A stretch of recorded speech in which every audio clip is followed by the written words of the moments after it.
Before I start the show, I just wanted to give a shout out to my latest patron, Jordan.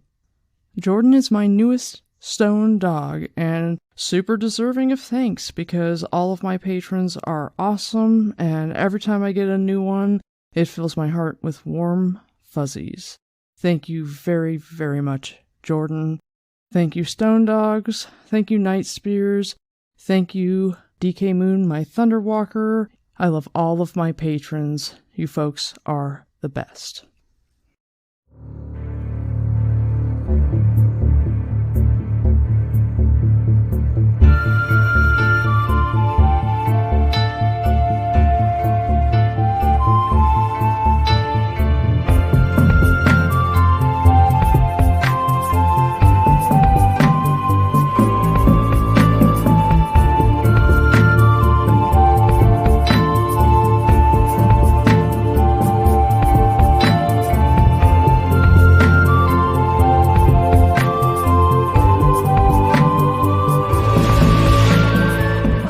Stone won't fall until the podcast of the dragon comes to your device.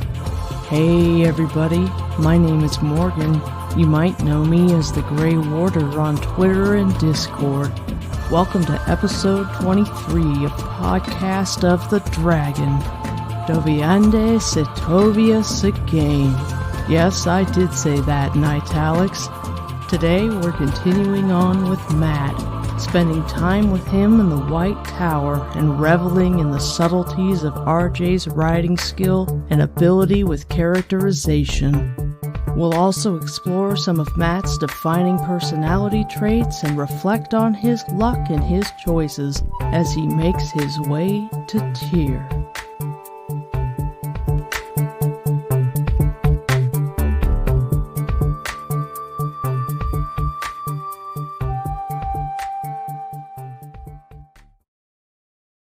The first time we find ourselves in Matrim Cawthon's head is in Chapter 19 of The Dragon Reborn, the chapter called Awakening. Coming out of the fog after healing, I imagine for Matt it was kind of like when you wake from an extremely vivid dream, and you can barely recall it at first. And then, even once you've really concentrated, you can barely remember it for the most part.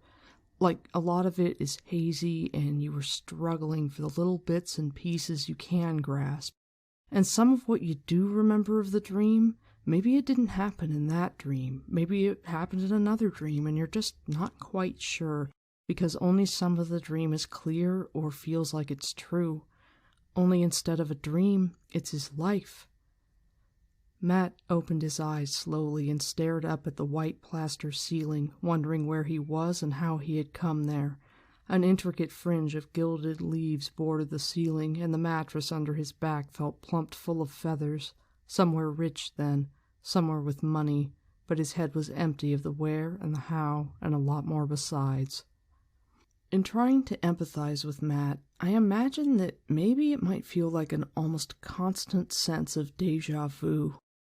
When you have a single instance of déjà vu, it feels weird, and you take a moment and assess things to make sure that that's what it was, and you move on.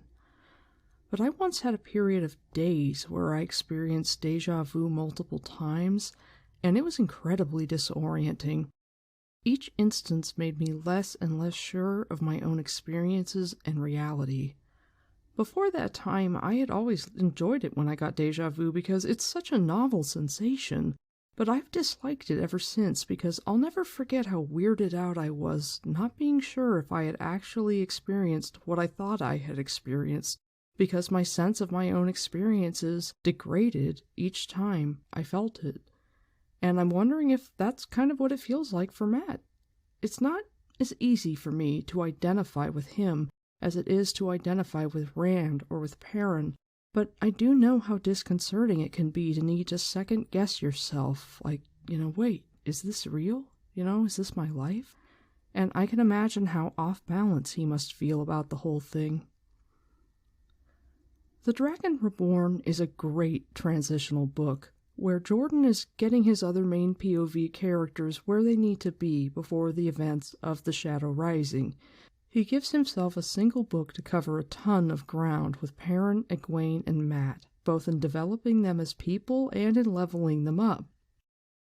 RJ does a wonderful job in these handful of Mat chapters where he's in the White Tower, having us learn him as he remembers himself, as much as he can remember.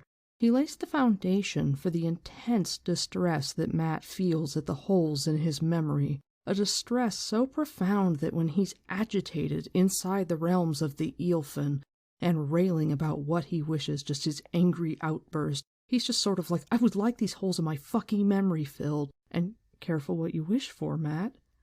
RJ has this book where he can let us know, hey, this is a problem. This is troubling for Mat. He's really struggling with this. And so we know that it's a thing. So that when he leads us into book 4, and the issues with Mat are complex there, and also RJ has a number of things that he has to develop, people and plot points to focus on, so he can't give a ton of time to Mat in The Shadow Rising before he sends Mat through the doorways, and that's okay, because we already have the foundation laid to understand, yeah, this isn't cool. Mat is really not okay with the fact that he can't remember much of his life. It stresses him out. You know, he plays it cool and acts like it doesn't matter, but it does. It is my humble opinion that the first Mat point of view that we get in Chapter 19 of The Dragon Reborn is absolutely masterfully written. I think it is some of the best writing that RJ does in the entire series, which might be one of the reasons why Mat so quickly cements himself in the heads of people who really do like him. A central cause of that appreciation might just be because of how well written it is. RJ does it in such a way that any exposition or recap that he is giving you, information that you already know but that he is giving to you again as he is prone to do too much of in the first 3 books, he feeds it to you in this flow of consciousness introspection that Mat is engaging in that is interwoven with this very ordinary activity of eating, and it's wonderful.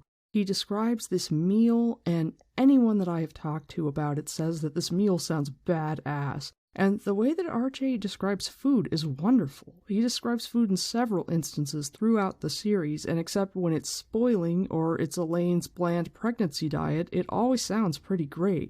But this one scene is absolutely iconic throughout the series for RJ's descriptions of food. RJ treats Mat to this giant gluttonous feast, and we sit with him, and as he works his way through his feast, he works his way through some problems. So he lifts his napkin off his tray, and it says, one plate held slices of a beef roast piled thickly with brown mustard and horseradish. On others there were roasted potatoes, sweet beans with onions, cabbage and butter peas, pickles and a wedge of yellow cheese, thick slices of crusty bread and a dish of butter. One pitcher was filled with milk and still beaded with condensation on the outside, the other with what smelled like spiced wine. There was enough of everything for 4 men. His mouth watered and his stomach growled at him. First I find out where I am. But he rolled up a slice of beef and dipped it in the mustard before pushing himself away from the table toward the 3 tall, narrow windows. Wooden shutters carved in lacy patterns covered them, but through the holes he could see that it was night outside. Lights from other windows made dots in the blackness. For a moment he sagged against the white stone windowsill in frustration, but then he began to think. You can turn the worst that comes to your advantage if you only think, his father always said, and certainly Abel Cotham was the best horse trader in the 2 rivers. When it seemed somebody had taken advantage of Mat's father, it always turned out that they had gotten the greasy end of the stick. Not that Abel Cotham ever did anything dishonest, but even Terran fairy folk never got the best of him, and everybody knew how close to the bone they cut, all because he thought about things from every side that there was. So we see right there that Mat was taught from a young age to think about eventualities and plan for different scenarios, which is one of the reasons why he is such a good general. So as he eats, Mat just kind of talks himself through the gaps, He's trying to figure out, why am I here? Where am I? And so he figures out, okay, well, it's got to be Tar Valon. I was sick, now I'm not. That means they healed me. And he's kind of grossed out that they used the 1 power, which I think is maybe a mistake on RJ as far as the writing, because Mat had the 1 power used a whole bunch on him throughout the Great Hunt. But that could also just be one of those things that Matt doesn't remember, but his instinctive dislike or distrust of the One Power is there, and so you're getting that dislike and revulsion that he had all along, maybe, and so, he never really wanted it used on him, but he knew it was necessary, and so he just shut up and suffered through it. But regardless, he figures out that it is Tar Valon and thinks to himself, well, I was gonna fucking die, so I guess it's better than dying that they used the One Power on me. It says, unsteadily he made his way back to the table. There was a stool underneath. He pulled it out and sat down. Not bothering with knife or fork, he made another roll of beef. How could he turn being in Tar Valon? In the White Tower, it has to be. To his advantage. Tar Valon meant Aes Sedai. That was certainly no reason to stay even an hour, exactly the opposite. What he remembered of his time with Moraine and later with Varen was not much to go on. He could not recall either of them doing anything really terrible, but then he could not recall a great deal of that time at all. Anyway, whatever Aes Sedai did, they did for their own reasons. And those aren't always the reasons you think they are, he mumbled around a mouthful of potato, then swallowed. An Aes Sedai never lies, but the truth an Aes Sedai tells you isn't always the truth you think it is. That's one thing I have to remember. I can't be sure about them even when I think I know. It was not a cheering conclusion. He filled his mouth with butter peas. So he's talking it out and telling himself common aphorisms that we've heard before but that he might not remember until he speaks them, and then he's like, oh, here are these words of wisdoms that come pouring forth from my mouth as I'm trying to remember who I am and even get my brain to function. So then Matt goes on to think some pretty sophisticated thoughts about gold and trade. Matt actually really understands how a city functions, which, looking over the course of the story, there's nowhere in the time from his adventuring from the Two Rivers to the point that he gets to Tar Valon where he would really have learned that information, at least not from actual exposure. He barely spent any time in Cairhien or Barlon. He had no time to explore, and he never went out when they were in Caemlyn. And when I ask how does he have this understanding of the function of cities and commerce and trade and just money in general, considering he hasn't really spent much time wandering around a city, I can only conclude that he acquired it by listening in the inns when they were in those cities, talking and interacting with Shinerans, and perhaps by some plain old deduction. And maybe it's also something that he learned from his father, or learned from his father's business, or learned just from talking to and interacting with merchants and their guards. Matt is the kind of guy, if he's gambling with merchants' guards as a kid, he's probably saying to them, tell me about the world outside. In fact, we know that's true, because they tell him stories about the dragon, and they tell him stories about men who can channel. Matt always has a story that a merchant's guard told him. So why wouldn't they, along with telling him stories, also tell him basic facts like, oh yeah, there's lots of cool shit in Tar Valon, it's a big center of trade. And we're kind of learning here that despite what we've been led to believe, Matt is someone who could continue to extrapolate from that.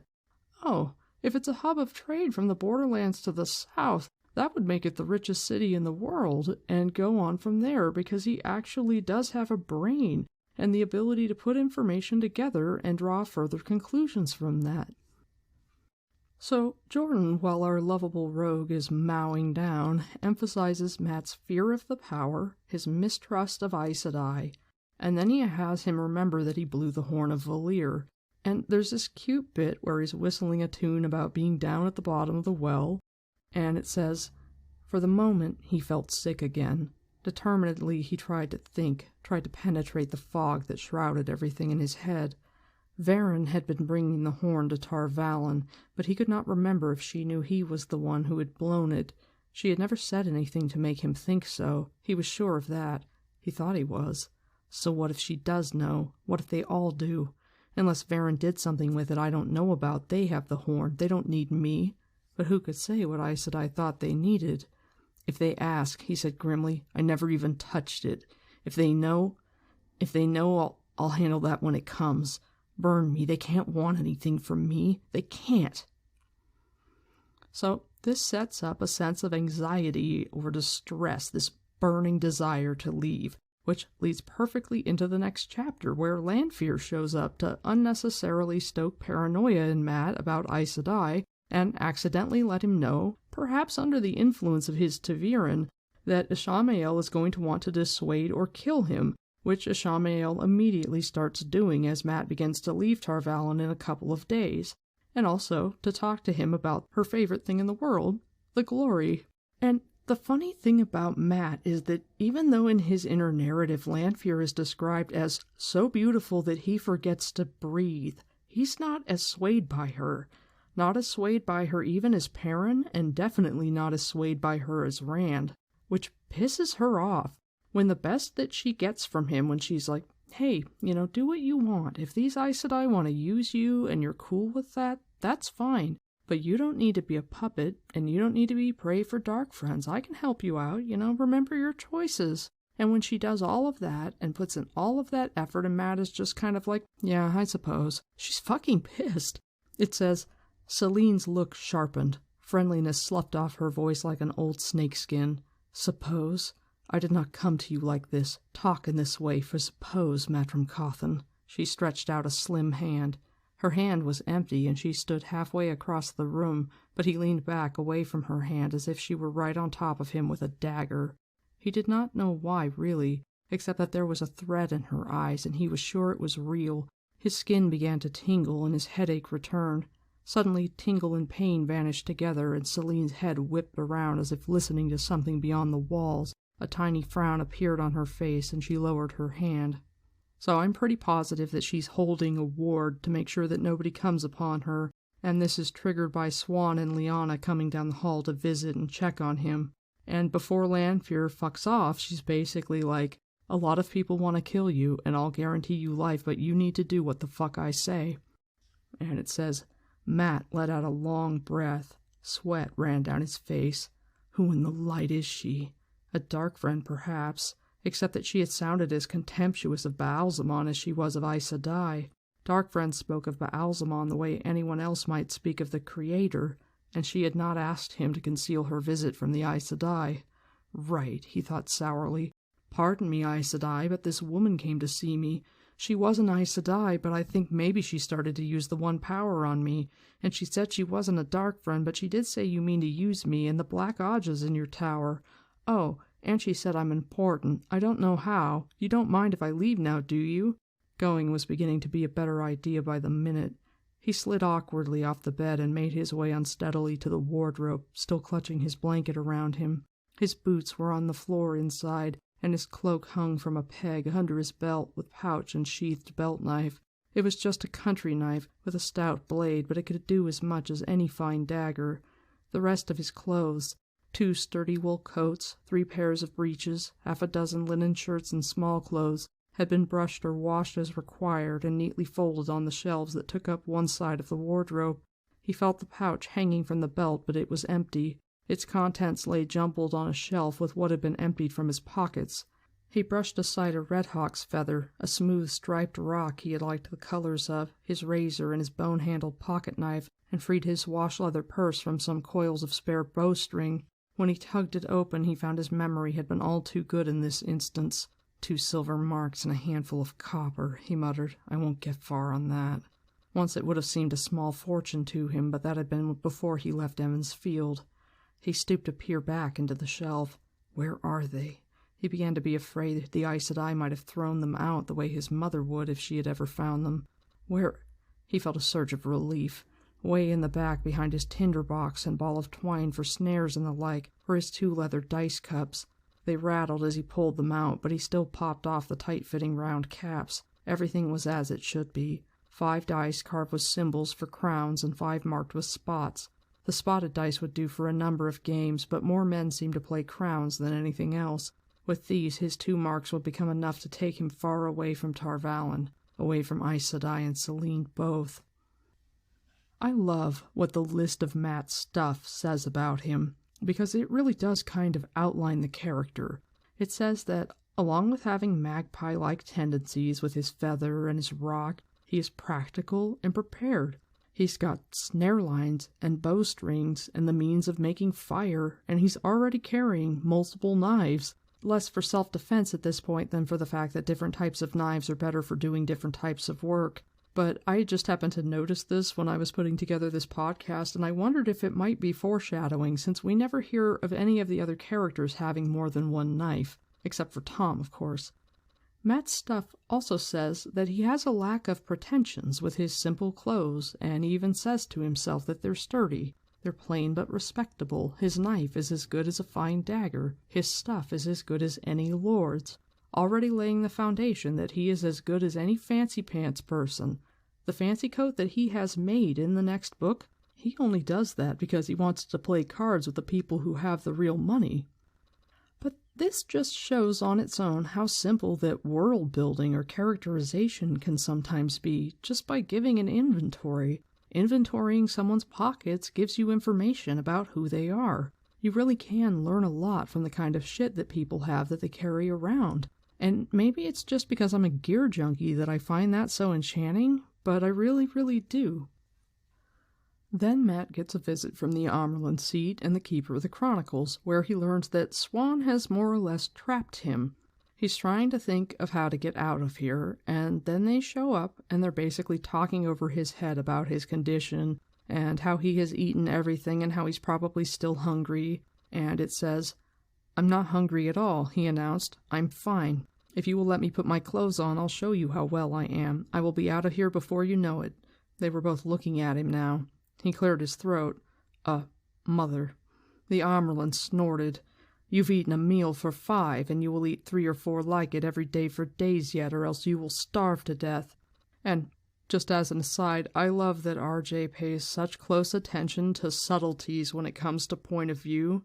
Here he has a woman who usually eat less food than men say that the meal that Matt was given is food for 5 people.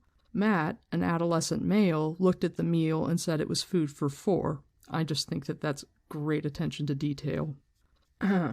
"You've just been healed from a link to the evil that killed every man, woman, and child in Aradal, and no less strong for near 2,000 years waiting for you to pick it up. It was killing you just as surely as it killed them. That is not like having a fish spine stuck in your thumb, boy. We very nearly killed you ourselves trying to save you." "I am not hungry," he maintained. His stomach growled loudly to give him the lie. "I read you aright the first time I saw you," the Amerlin said. "I knew right then that you'd bolt like a startled fisher bird if you ever thought someone was trying to hold you. As well I took precautions." He eyed them warily. Precautions? They looked back, all serenity. He felt as if their eyes were pinning him to the bed. "Your name and description are on their way to the bridge guards," the Amerlin said, "and the dockmasters. I'll not try to hold you inside the tower, but you will not leave Tarvalin until you are well. Should you try to hide in the city, hunger will drive you back here eventually, or if it doesn't, we will find you before you starve." "Why do you want to keep me here so badly?" he demanded. He heard Celine's voice. "They want to use you. Why should you care whether I starve or not? I can feed myself." The Amerlin gave a small laugh with little amusement in it. "With 2 silver marks and a handful of copper, my son, your dice would need to be very lucky indeed to buy all the food you'll need in the next few days. We do not heal people, then let them waste our efforts by dying while they still need care, in addition to which you may yet need more healing." "More? You said you had healed me. Why should I need more?" "My son, you carried that dagger for months. I believe we dug every trace of it out of you, but if we missed even the smallest speck, it could still be fatal, and who knows what effect your having it in your possession so long may have. Half a year from now, and you may wish you had an Aes Sedai to hand to heal you again." "You want me to stay here a year?" he said incredulously and loudly. Lyanna shifted her feet and eyed him sharply, but the Amerlin's calm features were unruffled. "Perhaps not so long as that, my son. Long enough to be certain, though." And this just continues on, where Matt and Swan Sanche have a back and forth, and Swan eventually lets him know, "Hey, yo, you blew the horn of Valir, and you're tied to it, and as long as you're alive, it won't be anything but a horn for anyone else." And he's like, "You could have let me die." And she's like, "Yep." And he's like, Fine, I'll blow the horn for you. I didn't say I wouldn't." And she compares him to her Uncle Juan, who died pulling children out of a fire, and asks if he will be there when the flames are high. And when they see each other again in Lord of Chaos and he asks her to dance, she says to him, "I asked you if you would be there when the flames are high, but you make a habit of jumping into fires," which I've always found a great little interaction. Matt only has a handful of interactions with Swan Sanche, but I love them all. But Swan would never have let him go. She wants to keep a hold of the Taviran in the tower. She wants whatever control she would have. So to trap him by refusing to let him off the island, she can tell herself that that is reasonable because, hey, he's not actually a prisoner, because the entire city of Tarvalin is a pretty big cage. A pretty big cage with a lot of cool shit in it. But it's still a cage, and he would still be a hostage. Much in the same way that in a couple of months, she's going to be holding Min hostage in the tower. And Min she'll be holding hostage with emotional blackmail, which frankly I think is almost worse. I'm not the biggest fan of Swan. She's kind of an asshole. And she does what she does for what she feels is the greater good and the good of the world, but she's a dick, and she's intractable. She has to have her way, and I don't really feel that she necessarily knows what she's doing. She's definitely a compelling character, and I absolutely love her story arc, but I don't care for her as Amerlin. She's a bully, and while I don't think she deserved what she got, I think she's an asshole, and she would never let Matt go. But he doesn't do well being caged. RJ, along with giving descriptions and outlining Matt's character and building up this trap that he's in and the misery and anxiety that it's causing him, he uses these few days that Matt is in the tower to communicate a few more things to us. We're shown that, yeah, he's actually very intelligent. He's resourceful. He can manage perfectly well on his own. Before now, we've only ever seen him in company with people that most of us think of as far more competent than he is, or we have thought of that up until now, and we get to see that he is capable of close-quarters combat in the wonderful scene with Galad and Gowan that everybody loves. Matt's bow went missing somewhere on the way to Toman Head. The last that we see of it is in Stedding Sofu, and after that, it's just gone. You don't hear about it when you see him on Toman Head while they're scouting, and then he's using the dagger as a weapon when they're fighting in Falma, so who knows where it went. But he is without a bow until he makes one in Book 10 when he buys the yew-stave. So it's great for RJ to demonstrate that Matt is not only capable of close-quarters combat, he's talented at it, good enough to beat 2 skilled swordsmen at once, even though he's weak and sick. And that is a totally new light to see him in, because he was always the rogue archer before that, kind of squishy, only good for ranged combat unless he has his enchanted murder dagger. But now we can see, okay, he's actually a pretty well-rounded fighter. One of the things that makes The Dragon Reborn so entertaining isn't just that we get Matt point of views. It's the fact that there's the sense of lightness to Matt that we don't get later on, where there's this weight and almost resentment of the pattern to him. And I think it's that this is really the only book where Matt has true agency with minimal responsibility. He will make choices later on in the series where they are his choices, but they are generally random and spontaneous choices, like pointing randomly at the wandering woman in Ibu Dar and being like, we're going to stay at that inn. And it's an expression of agency, but he is being really tied down to a path by the pattern within the context of that. He's not controlling the path of his life at all, just this tiny little part of where he's going to spend the night. In The Dragon Reborn, he's completely choosing his direction, where he gets to make reasoned choices, and if it is fate or being Taviran that's pushing him toward Tyr, rather than just the fact that he earns his key out of Tarvalin by agreeing to carry Elaine's letter to Queen Morghese, and then, once he's in Caemlyn, he overhears Gabriel/Robin's plan to have Lord Comar kill the girls. He still makes the choice. I'm going to go to Tyr and help them. I'm not going to let anything bad happen to them if I can help it, which is not the pattern forcing him to do anything, or Rand telling him to do something, or him making any kind of a promise that holds him to do something. It's just his choice. Throughout Book 3, RJ really cleverly sketches Matt's personality as far as how transactional/mercenary/selfless he actually is. We go into The Dragon Reborn with a vision of Matt as kind of a thoughtless or selfish youth, And then RJ shows us this favor for a favor interaction with the girls as they ask him to carry Elaine's letter to Queen Morghese. What favor? He asked suspiciously. Nynaeve did not ask favors in his recollection. Nynaeve told people what to do and expected to see it done. I want you to carry a letter for me, Elaine said before Nynaeve could speak. To my mother in Camelin. She smiled, making a dimple in her cheek. I would appreciate it so very much, Matt. The morning light through the windows seemed to pick out highlights in her hair. I wonder if she likes to dance. He pushed the thought right out of his head. That does not sound too very hard, but it's a long trip. What do I get out of it? From the look on her face, he did not think that dimple had failed her very often. She drew herself up, slim and proud. He could almost see a throne behind her. Are you a loyal subject of Andor? Do you not wish to serve the Lion Throne and your daughter heir? Matt snickered. I told you that would not work either, Egwene said. Not with him. Elaine had a wry twist to her mouth. I thought it worth a try. It always works on the guards in Camelin.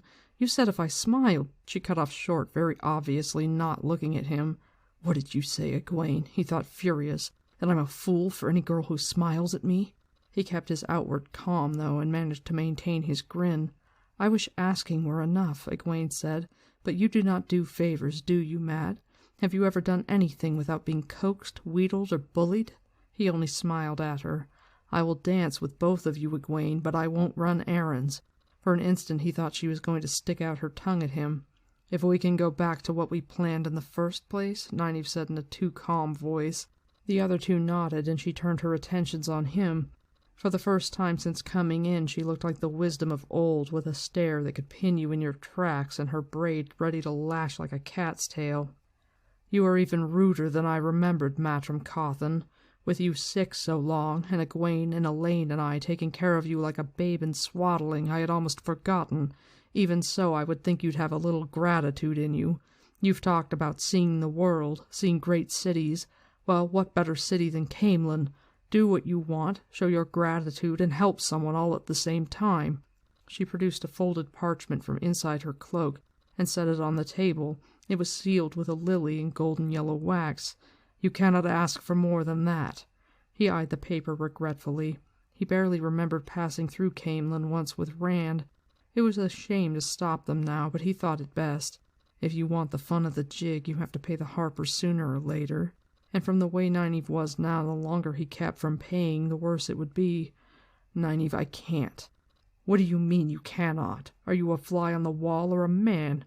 A chance to do a favor for the daughter heir of Andor, to see Camelin, to meet Queen Morghese herself in all probability, and you cannot? I really do not know what more you could possibly want. Don't you skitter away like grease on a griddle this time, Matrim Cawthon, or has your heart changed so you like seeing these all around you? She waved her left hand in his face, practically hitting him in the nose with her ring. Please, Matt, Elaine said, and Egwene was staring at him as if he had grown horns like a Trolloc. He squirmed on his chair. It is not that I don't want to. I cannot. The Amerlins made it so I can't get off the island. Change that, and I will carry your letter in my teeth, Elaine. RJ shows us in this scene here that Matt will not be pushed around, and I think that if he could have gotten off the island without the Amerlins, what the bearer does is done under my authority paper, he would have fucked with them for a bit more and finally eventually agreed to carry Elaine's letter, depending upon their behavior. If they had continued on this downward spiral of acting like dicks rather than just saying, yo, please, he might have not, because he won't let them push him around. They walk in without knocking, and it even says, like, he stands up when they walk in, he's going to put on a shirt because it's considered polite to do so, and then he's like, what the fuck, and he sits down. He's like, you know what, fuck that. I'm not going to do that when they don't even knock, which, good for him. I think that that's a good boundary to draw. So he doesn't appreciate their presumption, and Nynaeve and the others feel entitled.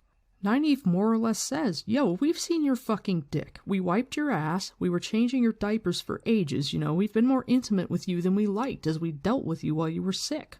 All of which is true. And which is part of what I think makes it contentious, because they're like, yo, it's not like we wanted to be staring at your dick 5 times a day while we were changing your diapers, and I think it's part of what makes it hard for them to see him as an adult. And then, into the next book, he's man-whoring in the stone, which is utterly outside of Two Rivers' sexual mores.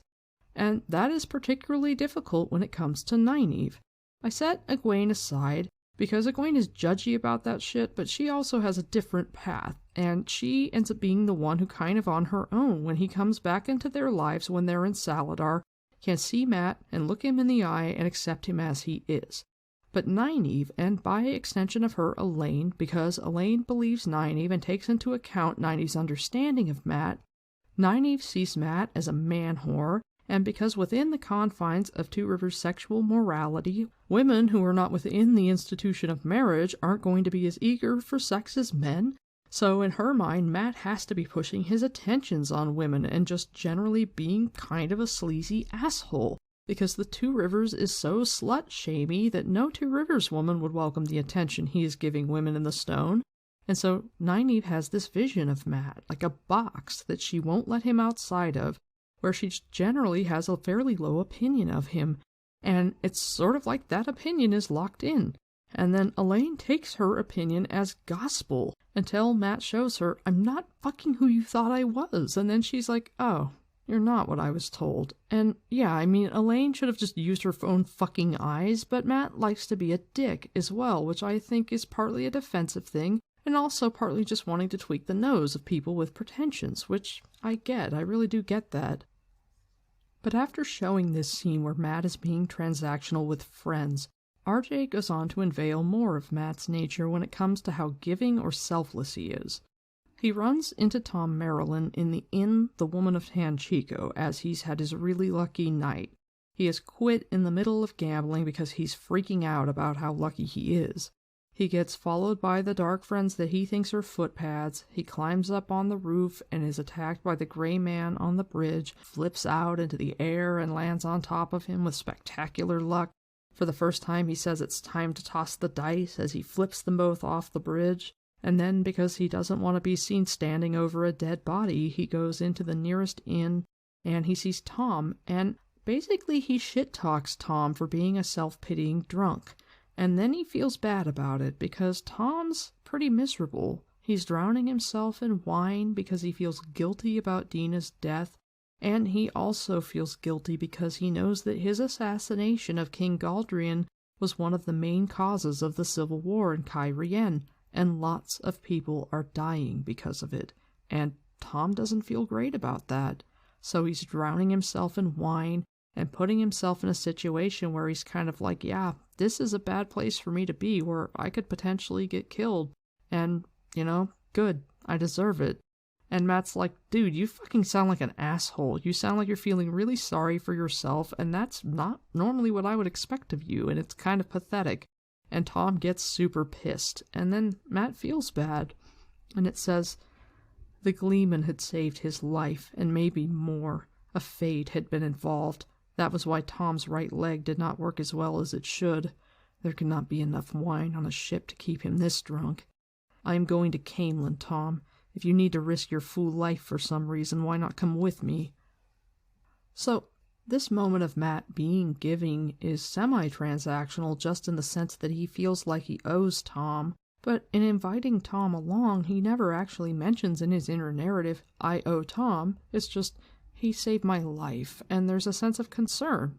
He does it out of kindness, and so it's not nearly as transactional as what he engaged in with his friends, and while he's gruff and grumpy, the actions don't match his thoughts or his words, which is typical Mat. And we see that again when Tom and Mat get to Arendelle, and they find themselves surrounded by hordes of refugees that are coming over into Andor from Cairhien. They disembark, and Mat is talking shit to Tom about their ship captain. Captain Malia sailed past the girls' ship. The girls had to get off their ship, and they meet the Aiel, and then they get captured by the bandits, all because the ship got caught up on the sunken boat. And Mat makes a comment about how Captain Malia just floated on past and didn't help the other captain, and Tom says, and you go out of your way to help people, do you? Strange how that has escaped my eye. I'll help anyone who can pay, Mat said firmly. Only fools and stories do something for nothing.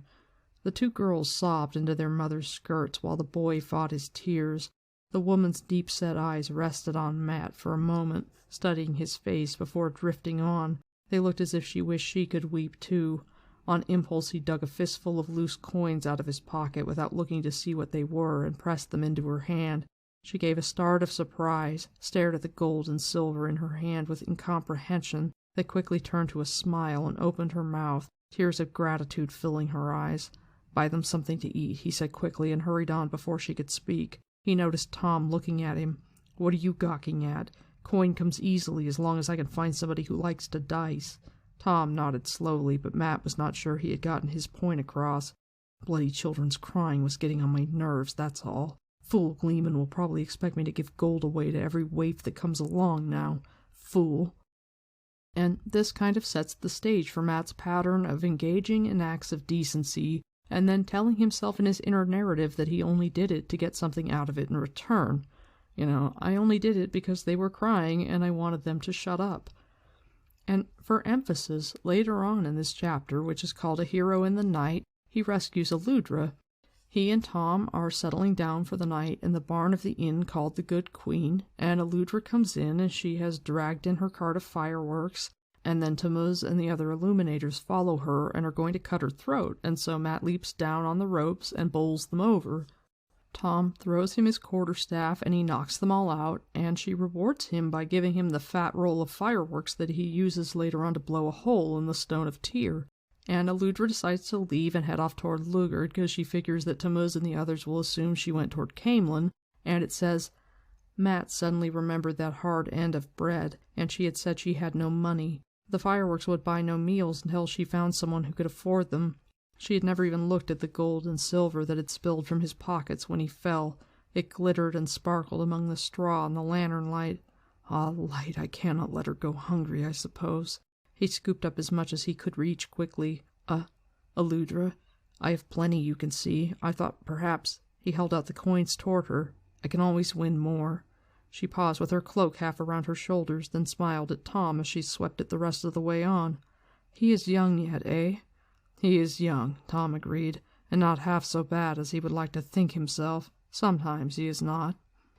So, in Arengil, RJ just shows Matt being a hero for strangers. He gives money to a desperate-looking refugee woman, and he saves a woman from getting her throat cut, and then he goes on, later on in the story, to rescue the girls. And it's true that RJ is showing Matt chivalrously rescuing women, and I did wonder for a while, would Matt have done the same for a man? But yeah, I do think he would have. If RJ had wanted to showcase a sad guy holding his kids, Matt would have given some money to a guy.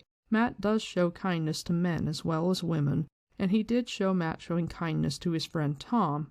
But there is a point to emphasizing a certain level of chauvinism with Matt, because both he and Rand, and Perrin to a lesser extent, struggle with that weakness. So to set the stage for that, RJ shows Matt having a soft spot for rescuing women, and then when he and Tom are attacked on the road by dark friends, he hesitates to kill a woman, and is furious when Tom does, and then Tom's like, yo, she would have stabbed the shit out of you with this gigantic dagger, look at this. So RJ lays the foundation in this book where we see that, no, Matt is actually pretty selfless. He engages in transactional things, but it's more bluster and show and refusing to be pushed around than because he refuses to do anything unless there's something in it for him. He didn't rescue Eludra to get fireworks out of it.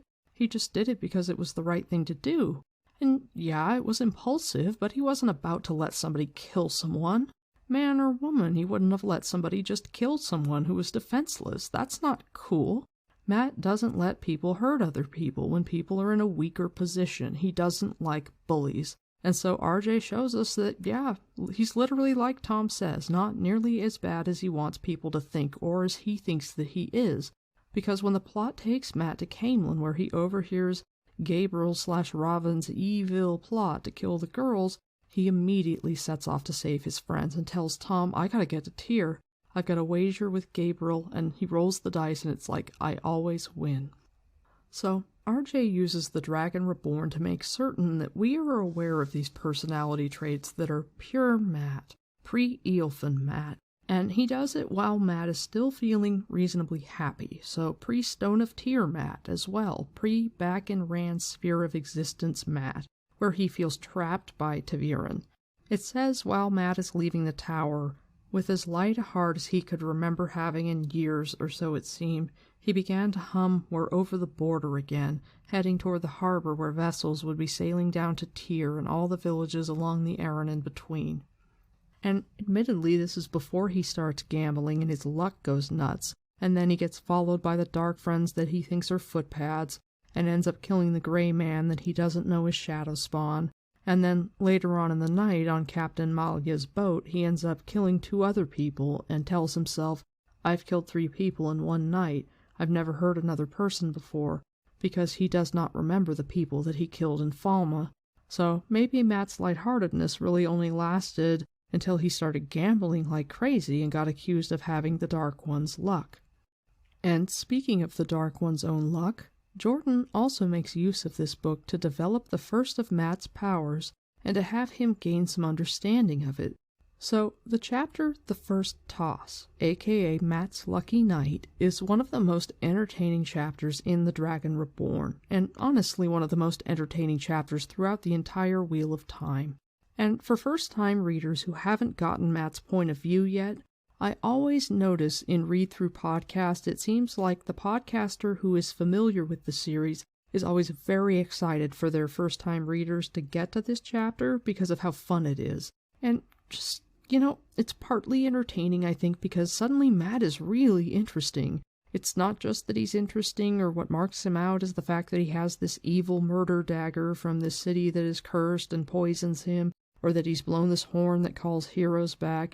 His interest is not just in these things, these artifacts that mark or define him. Now he has an actual power. And here it says, the first inn Matt entered had 3 dice games in progress. Men crouched in circles near the common room walls and shouting the wins and losses. He only meant to gamble an hour or so before finding a ship, just long enough to add a few coins to his purse, but he won. He had always won more than he lost as far as he could remember, and there had been times with Huron and in Shinar when 6 or 8 tosses in a row won for him.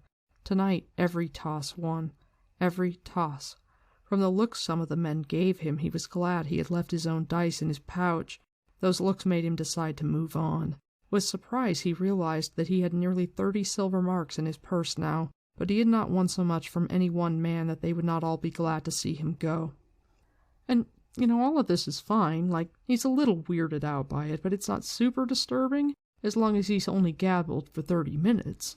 He's given himself an hour to gamble, and in 30 minutes he's turned the 6 silver marks that he has, his original 2 and the 4 that he got from Gowan and Galad for beating their asses with his quarterstaff, into 30.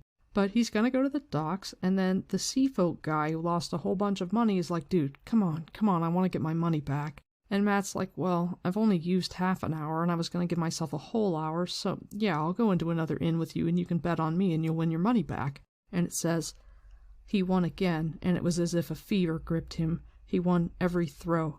From tavern to inn to tavern he went, never staying long enough to anger anyone with the amount of his winnings, and he still won every toss. He exchanged silver for gold with a money changer. He played at crowns and 5s and Maiden's Ruin. He played games with 5 dice and with 4 and 3 and even only 2. He played games he did not know before he squatted in the circle or took a place at the table. And he won. Somewhere during the night the dark sailor, Rob he had said his name was, staggered away, exhausted but with a full purse. He had decided to put his wagers on Matt. Matt visited another money changer, or perhaps 2. The fever seemed to cloud his brain as badly as his memories of the past were clouded, and made his way to another game, winning. And so Matt keeps going and going until someone happens to make a comment because he throws 5 crowns 5 times about how he's got the Dark One's own luck, and Matt freaks out and throws the guy against a wall and is like, "Don't fucking say that about me." And the dude's like, "Whoa." And so Matt just grabs his shit and walks away and leaves his money, and before he grabs his shit he's thinking to himself, "Burn me, not the Dark One's luck. Not that. Oh, light, did that bloody dagger really do something to me?" And it's kind of like, at this point, it's Matt's turn to feel unclean. He finally does. But unlike Rand and Perrin, Matt processes it in a much more detached fashion so that once again he sees this as something that has been done to him, rather than something that's of himself. It's not something he has any agency over or anything that's part of him. He's not taking any responsibility for the dagger. It's just, they did something to me. The Aes Sedai did something to me. Somebody did something to me. It's not, I took this dagger and now something's changed and it's on me. I'm dirty because I did something and it's on me. It's someone else's fault. So he decides he's done gambling and he's going to head down to the docks, and he is pursued by the Dark Friends. Before he climbs up on the roof, he's ducking around alleys to try to find some place to hide because he doesn't want to fight them. And it says, a man appeared from back the way he had come, crouching as he eased himself ahead one slow step at a time, and then another man. Each carried a knife in his hand and moved as if stalking. Matt tensed. If they came just a few steps closer before they noticed him hiding in the deeper shadows of the corner, he could take them by surprise. He wished his stomach would stop fluttering. Those knives were a great deal shorter than the practice swords, but they were steel, not wood.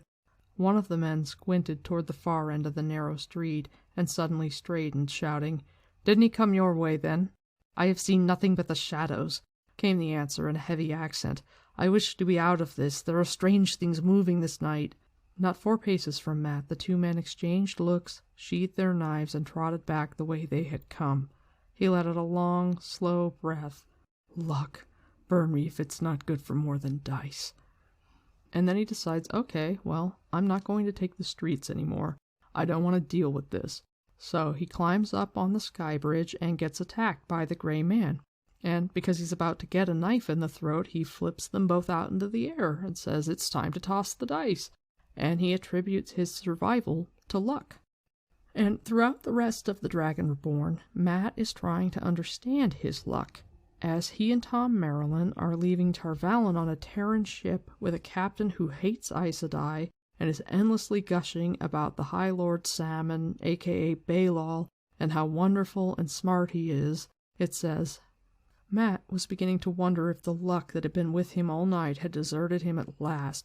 He was going to have to put up with Tom's snoring, and truth to tell, it might not have been the best luck in the world to jump onto this particular ship waving a paper signed by the Amerlin seat and sealed with the flame of Tarvalon. On impulse, he pulled out one of his cylindrical leather dice cups, popped off the tight-fitting lid, and upended the dice onto the table.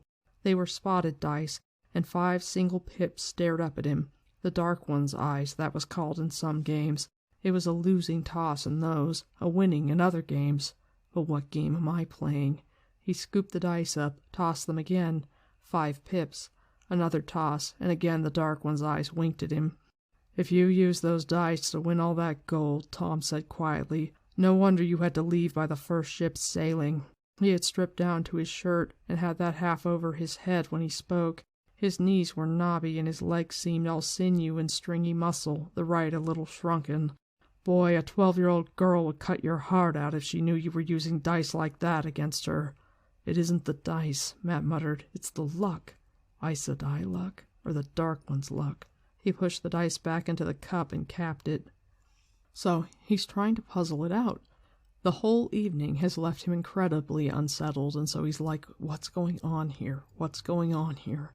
And the fact that he's trying to figure it out, and he's ruminating about luck and everything that happened that night, and thinking about footpaths and how he was stalked and attacked, that's the reason that he's aware of the boat bumping against Captain Malia's ship, and so he's prepared for the 2 Dark Friends that get up on the ship and come down to attack him, so he's able to avoid being murdered in his bed, which he thinks is pretty lucky. Then they get to Arengil, and before they go off to sleep in the stable and end up rescuing Eludra instead and having to leave in the night, Matt wants to buy the horses that the innkeeper has, and the innkeeper doesn't want to sell his horses, and so Matt's like, hey, I'll dice you for them, my best toss to your best 2. And it says, 5 6s, Tom muttered behind him. The looks he cast around the stable did not seem as enthralled as they might, seeing that he had suggested it in the first place. Dust motes shone in the last light of the setting sun coming through the big doors, and the ropes used to hoist hay bales hung like vines from pulleys in the roof beams. The hayloft was dim in the gloom above. When he threw 4 6s and a 5 on his second toss, he thought you'd lost for sure, and so did I. You have not been winning every toss of late." "I win enough." Matt was just as relieved not to be winning every throw. Luck was one thing, but remembering that night still sent shivers down his back. Still, for one moment, as he shook that dice cup, he had all but known what the pips would be.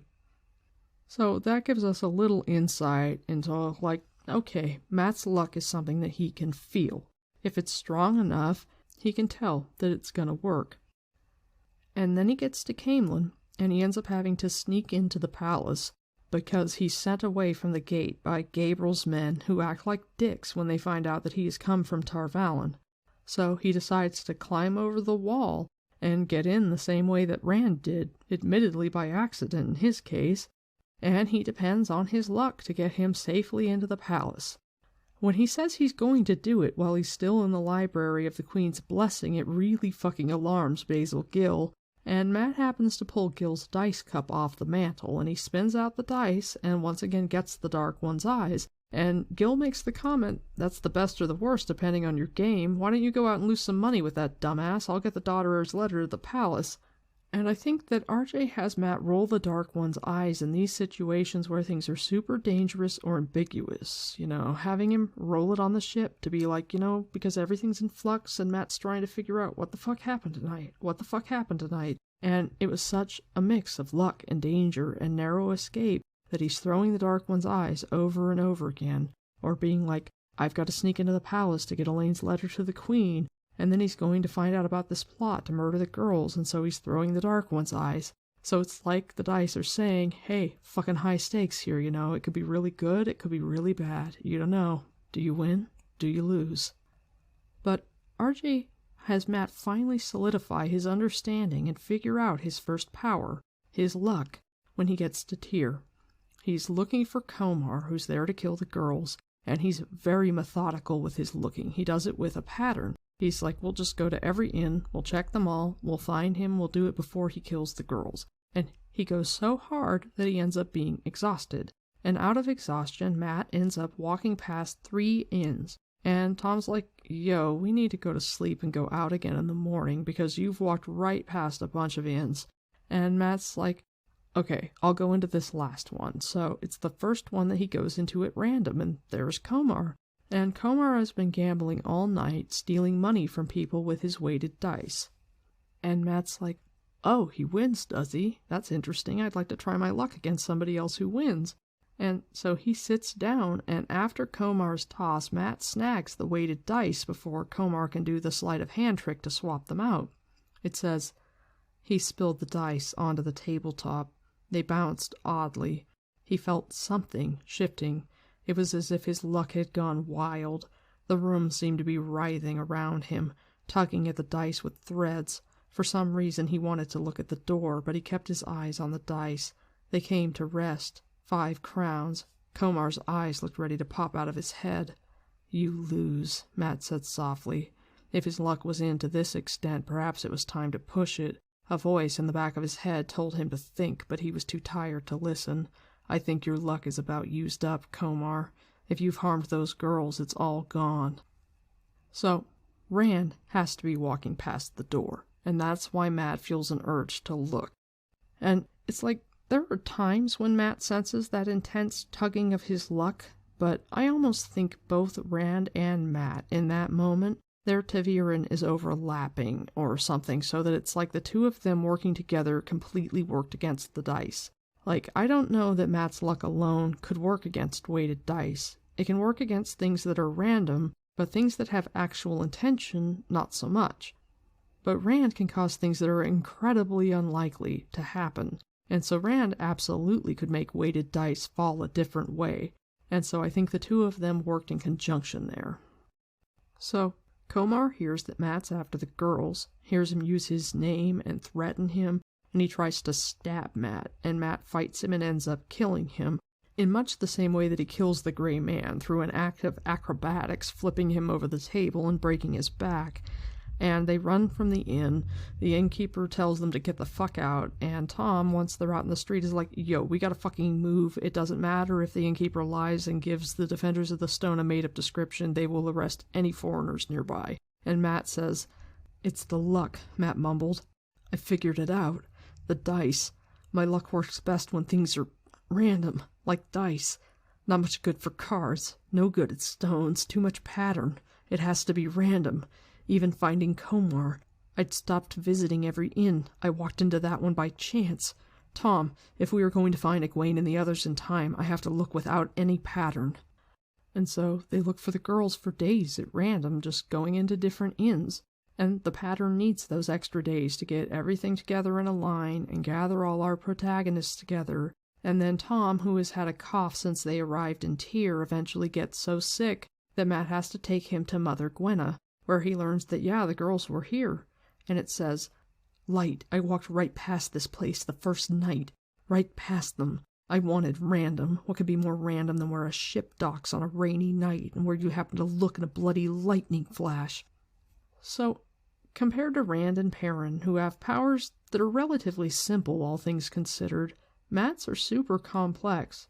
So I think it's fucking brilliant to use this one book to fully explore a single one of them and have Matt, who is not a self-aware person and not particularly good at thinking things through and coming to understand them, at least things that have to do with himself, to have this one book where he can actually gain some comprehension so that he can feel comfortable with his first power before he gets his memories and his artifacts in Book 4 and his army in Book 5, or as comfortable as he can get as somebody who is constantly wanking about fate and the hand that it has dealt him can let himself be about such things. But no matter what, The Dragon Reborn's characterization of Matt is wonderful. It's a book where you get to know this person who does things that he doesn't have to do, selfless things, and we get an understanding of his distress at his lack of memory, which sets the stage for the choices that he makes that shape his entire path through the next book. And we get to see how that lack of memory and the way that it weighs on him affects his thoughts, and we get to see him for this short period of time where the pattern isn't controlling him with an iron fist. Or, if it is, Matt, oblivious Matt, is too fucking oblivious to be aware of it. I hope you've enjoyed this episode of Podcast of the Dragon. I've looked forward to talking about Matt for ages. He's a character with endless potential for fun discussion, and I'm excited to explore him more in The Shadow Rising. You can find me on Twitter at Warder Gray, that's Gray with an E. All of my links are down in the show notes. There's a link for my email, for Discord, for Watt Trivia and Games, if you want to come and play games with fun people, and for the Watt fandom and calendar if you want access to a bunch of different Wheel of Time content creators. There's a link to my Patreon if you would like to support the show and have access to some really cool bonus content. And there's also a link to Apple Podcasts. I only have one review on Apple Podcasts, so if you could rate and review the show and help me fool the world into believing that I'm more popular than I actually am, that would be amazing. If you know anyone who likes the Wheel of Time and might be interested in a different kind of podcast, please tell them about me. My music is by Kevin MacLeod. I'm the Grey Warder.